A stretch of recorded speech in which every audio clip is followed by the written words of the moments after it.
James here, bringing you a little surprise. I just did this kind of an hour ago. I went on an app, rented the car, and I have a Golf R. It's a 2017. If I were to get a Golf R, this is how I would get it. It has the DSG, it has the wheels that I like, 17, these were the wheels that they got. I don't know a ton about the car. I know it shares a platform with the Audi S3. I know it has 292 horsepower. I think it has like 280 foot-pounds of torque, something like that. I've driven it about 30 miles so far, and let me tell you, it is a ton of fun. Obviously, my ST is a manual transmission, this being a DSG. The way those shifts pop off, it's like if you went and punched like a punching bag or something. That's what it feels like coming out the back of the exhaust. Initial impressions, the exhaust it's pretty quiet, but I come from an aftermarket exhaust, so it's just something to adjust to. So let's just take a quick look at the inside of the car here. Now, this car can get up to $40,000, and a lot of people ask, is it worth the extra? Let's say my car was $30,000, all right? So is that worth an extra $10,000 to get a Golf R? And the honest answer is yes. It really is. The seats are just a higher level of quality for the leather. The way everything's finished, there's a little bit more visibility. The touch points, there's ambient lighting with these two blue strips. Looks like some maybe fake like carbon fiber design. The infotainment system, I think, is a little outdated. It's just small, but it is quick. When you touch the screen, it moves swiftly to the next screen, so it's very smooth. But I just think it could be a bigger screen, and I think they've adjusted that on some of the newer models. Also, seating space for this car. So Andrew, who's on the camera right now, he's 6'3"? Yeah, 6'4". He's like 6'10". All right, actually he's 6'3". So here's how I'm 6 feet. This is how I would fit sitting behind him. And like, that's not bad. Like, yes, I have to straddle the seat, but I have plenty of room. So sorry, I'm gonna close the door. Like, I'm pretty comfortable back here. It's a nice place to be. This is leather that could last for a long time. Just the way the steering wheel feels like a Mercedes wheel. The whole car is impressive. The DSG's fun, the different drive modes, and then the aftermarket for this thing is amazing. APR, if this were my car, I'd be going all APR intake, the stage 1, stage 2, whatever. You can get 400 horsepower out of these reliably and pretty cheap compared to other cars.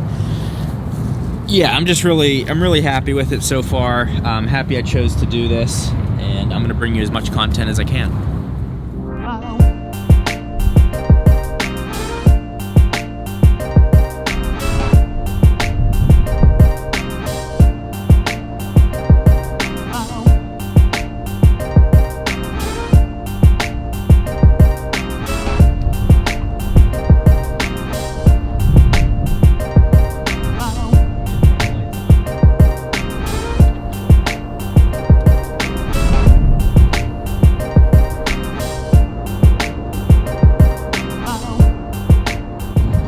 From a looks perspective, the Golf R of all the hot hatches is one of the most subdued. I would even say that my Focus ST looks more aggressive than this. This is a faster car, I'll admit that. But my favorite part aesthetically of the Golf R is the quad tip exhausts. They're just massive, and then the aftermarket options you get from that are just really cool as well. Just the whole back of the car is by far my favorite. And I also see the appeal of having something that's very subtle. If you showed up to a business meeting in something like this, no one's really going to say anything, whereas if you showed up in a nitrous blue Focus RS, some people might think of you a little bit differently, or maybe appreciate you a little bit more.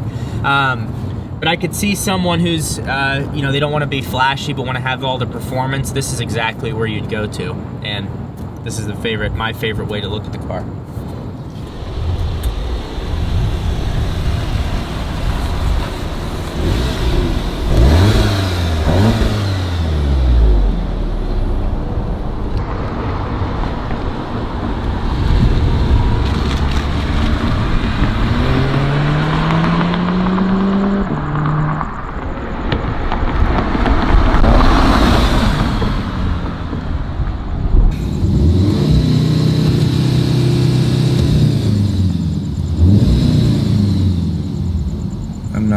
happening. I'm in neutral, that's what's happening.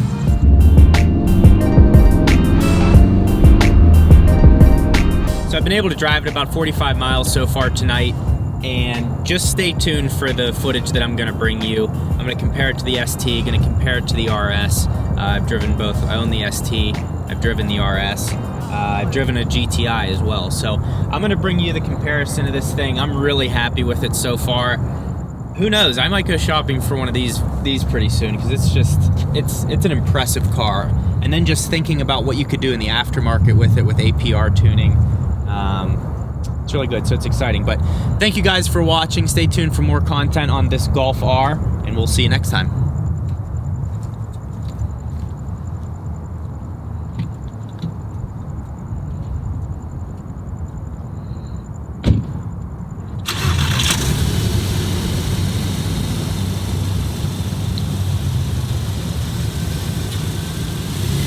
And one last thing I'll throw at you is, I really like when you put it in race mode and turn the car off and turn the car back on, it's still in race mode, because we're always racing.